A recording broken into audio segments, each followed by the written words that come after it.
السلام عليكم ورحمة الله وبركاته، اللهم صل وسلم وزد وبارك عليك يا حبيبي يا رسول الله. ازيكم حبايب قلبي، عاملين ايه؟ يا رب كلكم تكونوا في اتم صحة وفي احسن حال. بسلم على كل متابعينا اللي متابعينا جوه مصر وبره مصر. ربنا يجازيكم خير ويكبر بخاطركم ويوسع عليكم. اللهم امين يا رب العالمين. اللهم انصر اخواتنا في فلسطين، وانصر اخواتنا في السودان، ووفقهم في اليمن ويرجعوا احسن من الاول في سوريا. اللهم احفظ كل الدول العربية. اللهم احفظ كل الدول العربية يا رب. يا رب أنت قادر وغيرك لم يقدر يا رب، اللهم آمين. النهارده هنتكلم طبعًا عن عُمرة الست حلمية والست زاهية والنهارده وشكلهم وفرحتهم، وأنا كان رأيي إيه أصلًا في الموضوع. وطبعًا في ناس كتيرة عايزة بس أعرّفهم وجهة نظري إيه، عشان هُم كانوا متوقعين. بُصّوا أنا هاوضّح في فيديو كل حاجة النهارده، وكلمتين طبعًا لنرمين، وأتمنى يا نرمين من غير زعل خالص وما تزعليش منّي. أنا مترددة أقول لِك الكلام ده من أكتر من أسبوع قسمًا بالله، وعمّالة أقول عشان يعني لا حد يفكّر إن أنا زعلانة والّا كده، والّا إن أنا باقول كده عشان أنا مثلًا مش باحبهم. قسمًا بالله أبدًا، ربنا اللي يعلم معزّة الست حلمية طبعًا. وعم دسوقي ده ما شاء الله عليه راجل محترم يعني. يالّا بقى ندخل في فيديو النهارده. الفيديو النهارده يا جماعة طبعًا فرحة طبعًا الست حلمية طبعًا. طبعًا هي لها كل الاحترام عشان سِنّها طبعًا أكبر منّي، وبعدين وهي برضه كبيرة في المقام وكده، أنا باحترمها لإن هي بصراحة والله العظيم ست جميلة بروحها. يعني أنا ما اختلفتش عن روحها، لأ روحها حلوة. الناس اللي كانوا بيقولوا لأ أنتِ واقفة مع زاهية على حلمية، أنتِ تحبّي زاهية عن حلمية. قُلت لكم زاهية محتوى، محتوى ما شاء الله، نضافة. يعني أنا باشوف فيها الست النضيفة اللي بجد. نضيفة، نضيفة، نضيفة ونضيفة أكل ونضيفة بيت ونضيفة في حياتها، وما شاء الله وانظلمت. والله العظيم انظلمت، لإن عيب زاهية اللي في قلبها على لسانها فبتغلط كتير. فاللي يغلط كتير ده تعرفوا إن هو أصلًا قلبه أبيض. اللي كان حلو في حلمية إن الحاجة حلمية طبعًا إن هي مش بترُد على أي حاجة، ومش أي حاجة تعصّبها، ومش أي حاجة تخلّيها تطلع تتكلّم وترُد. والحلو برضه فيها وعاجبني في محتواها، هي نضيفة وشاطرة في مطبخها وكُلّه. بس الحلو فيها الكاريزما اللي عندها. فكل واحدة في عيلة داوود سبحان الله لها كاريزمتها كده. بس الناس بتفهم دايمًا لمّا حد ينتقد حد، أو حد يقول له مثلًا خلّي بالك من كذا، أو فلان عمل كذا، فلان مظلوم، يقول لك لأ، يبقى التاني يبقى أنتِ جاية على التاني. لأ والله يا جماعة، هي وجهات نظر وكلّها تحترم. شُفنا فرحتِك طبعًا النهارده قسمًا بالله، قسمًا بالله أنا بكيت على فرحتِك النهارده، اتمنيت إن أنا ربنا يفرّحني فرحتِك، بأمانة. يعني يا رب اكتبها لكل حد يتمناها يا رب إنه يزور الكعبة ويروح يصلّي هناك كده في الحرم، ويشوف الكعبة بعينيه ويدعي الأدعية اللي نِفْسه يدعيها. وما شاء الله، ما شاء الله، يعني ربنا يا رب يكتبها للناس كلّها مبسوطة وفرحانة وعيّطت، بكت يا جماعة من الفرحة. لإن عايزة أقول لكم الناس لمّا بتقول طالع عُمرة بتبكي من فرحتها. طَب عارفين بقى إحساسِك بقى لمّا تلاقي نَفْسِك مش طلعتِ لأ، أنتِ واقفة قدّام الكعبة كده. يعني الناس تقول لِك إيه، أول ما بنشوف الكعبة بنعيّط، يعني أول ما بنشوفها كده نقعد نبكي. ففعلًا إحساس حلو جدًا، جدًا. وبعدين كمان اتوقّفت عند حاجة بصراحة يعني هي بكّتني أكتر فيها. والله، والله يا جماعة أنا دموعي نزلت فعلًا فيها. وهي بتقول: "أنا طول عمري راضية بكل حاجة، راضية بكل حاجة، راضية بعيشة سواء كان معايا أو ما معييش. عمري ما بصّيت في حياة حد وقُلت أنا عايزة يبقى عندي زيّه. أنا راضية، أنا اتخطبت لجوزي ده من غير دبلة. أنا عِشت معاه في أوضة وكان معايا سلفتي وكان معايا يعني العيلة وكل ده وصبرت وربنا دلوقتي كرمني. أنا راضية، أنا راضية." لمّا كنت بادعي لحد أقول يا رب زيده وزدني معاه، راضيه وراضيني معاه. ففكّرتني على فكرة قسمًا بالله إن دي دعواتي يا جماعة. أنا لمّا باشوف حد يعني أقول إيه، ربنا يعطيه ويعطيني معاه، ربنا يزيده ويزيدني معاه. أو لمّا أشوف بيت جميل مثلًا كده أقول بسم الله ما شاء الله، يعني ربنا يبارك لك فيه يا رب واعطيني ويبقى عندي زيه، فاهميني كده. فأنا حسيت بيها وحسيت إن هي صادقة في كلامها، لإن هي فعلًا كلامها دخل قلبي. وعلى فكرة أنا مش أي يوتيوبر بتتكلم في اليوتيوب، أو أي حد يفتح قناة ويتكلم فيها كلامه يدخل قلبي. اللي بيدخل قلبي ده باحس بيه.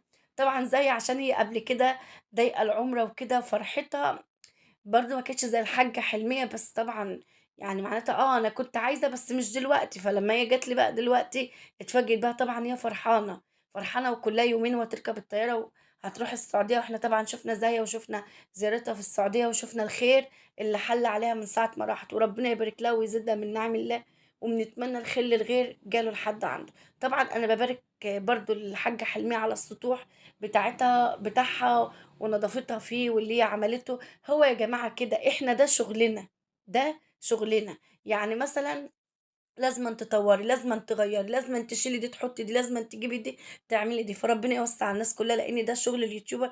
مش لازمًا تطلعي من هو نفس المكان وهو كذا، إن اللي بيتابعِك هيزهق، هيبقى عايز تجديد طبعًا، فاهميني إزاي؟ فطبعًا أنا عذرا يعني حتى لو كان بيبقى مثلًا إمكانياتِك كده بتبقي نِفْسِك تفحّري كده من تحت الأرض، توسّعي على نفسِك شوية عشان عايزة تطوّري، عايزة تجيبي كذا، عايزة تعملي كذا. فربنا يوسّع على الناس كلّها يا رب. وأنا أتمنى والله العظيم إن كان سطح بيتنا ده يعني يعني إحنا عشان بيت عيلة كنت عملت زيّهم، بس هو يعتبر بيت عيلة، فأنا ما ليش إن أنا أعمل على السطح كده. ما شاء الله، ما شاء الله، ربنا يهنّيكِ ويسعدِك بيه ويهنّي زاهية ويسعدها بسطحها وتفرح بولادها، وربنا يوسّع عليكم وما نقدرش نقول فيكم إلا اللي يرضي ربنا. ربنا يفرّحكم كمان وكمان ويسعدكم. وأنا كنت مستنية الفيديوهات دي من زمان أوي والله يا حاجة حلمية. أنتِ وزاهية أنتم أخوات، أنتم أخوات والداخل ما بينكم خارج. طيب هنيجي بقى لكلمتين طبعًا نرمين، وطبعًا يا ترى يا شيرين هتقولي إيه واللي أنتِ عايزة تقوليه. بُصّي يا حبيبة قلبي، دي تالت ولادة ليكِ بتولدي والطفل بيموت. طبعًا ربنا يعوّضِك خير يا رب، ويمكن ما أنتيش عارفة ربنا مخبّي لِك إيه ويعوّض عليكِ بأحسن منه. طب هل الحاجة حلمية ما استوقفتش عند حاجة أو حبِّت تنبّهِك لحاجة يا نرمين أنتِ ما أنتيش شايفاها، أو حد من عندكم حَب يلفت نظرِك لحاجة، أو ممكن يكونوا عايزين يقولوا لِك بس خايفين على زعلِك. أنا كمان مترددة بقى لي أسبوع إن أنا أعمل لِك الفيديو ده، والله العظيم مترددة من ساعة ما عرفت إن أنتِ ابنِك اتوفى. وطبعًا أنا متابعاكم يعني على اليوتيوب. دي تاني ولادة أنا متابعاها لِك، دي التانية، إن أنتِ بتبقي حامل الطفل يموت وكده. ربنا يعوّض عليكِ، بس ما بتسأليش نفسِك يعني تُقفي كده ليه؟ طيب أنا بس عايزة أقول لِك على حاجة. أنتِ معاكِ بنوتة، شوفي البنوتة اللي معاكِ غالية عندِك قد إيه، وشوفي غالية عند سِتّها قد إيه، وما شاء الله بتطلع في الفيديوهات مع سِتّها. طب ما فكرتيش إن ممكن يكون ابنِك محتاجِك، ابنِك محتاجِك وعايز يبقى عنده أم حنيّنة عليه، أم حنيّنة عليه، وأنتِ ابنِك مش بيشوفِك غير بالصدفة؟ طب ما فكرتيش في دي؟ مجاز إن ربنا عامل فيكِ كده عشان يقول إيه، مفكّرها بالتاني اللي هي ما بتشوفوش غير بالصدفة. وبعدين أنا علمت كمان إن جوزِك رافض يطلّعِك على اليوتيوب. هو بيقول كمان مش عايزِك تظهري ومش عايز حد يتكلّم في الولادة ولا عايز حد يتكلّم في الموضوع ده خالص. ويمكن والدتِك احترمت رغبته ونزّلتها على المنتدى واحترمت كلامه وكده وقالت يا جماعة ونرمين مش هتطلع وتمام ما حدّش يكلّمها. وأنا والله العظيم كنت متردّدة بجد إن أنا أقول لِك كده، بس حبّيت يعني ألفت نظرِك لحاجة زي كده. يعني هم ولاد جوزِك غاليين عنده، وأنتِ يعني قاعدة بيهم وقاعدة ببنتِك على ما أعتقد، إن أنتِ كنتِ بتقولي إن ولاد جوزها عايشين معانا. وأنتِ ابنِك مش غالي عندِك يا نرمين. طب ما جايز ربنا بيعمل معاكِ كده عشان يحسّسِك إن أنتِ عندِك ولد. دَوّري عليه واسألي عليه. هاتيه كمان يعيش معاك. أبوه رافض، أصل أنا سِبته له من وهو صغير أوي. ما أنتِ ممكن تقدري تصلّحي دلوقتي. طب أنا متجوّزة، ده أنتِ لو هتجيبيه يعيش مع والدتِك حتى. حاولي. بُصّي يا جماعة طبعًا في متابعين إيه، هيقولوا لأ وهي حُرّة وهو أبوه واخده وما أعرفش إيه. يا جماعة قسمًا بالله، قسمًا بالله الواحد بيسمع حكايات وبيسمع حاجات تخلّيه يفكّر مليون مرّة في اللي بيحصل. ده حصل لي ليه وده سببه إيه؟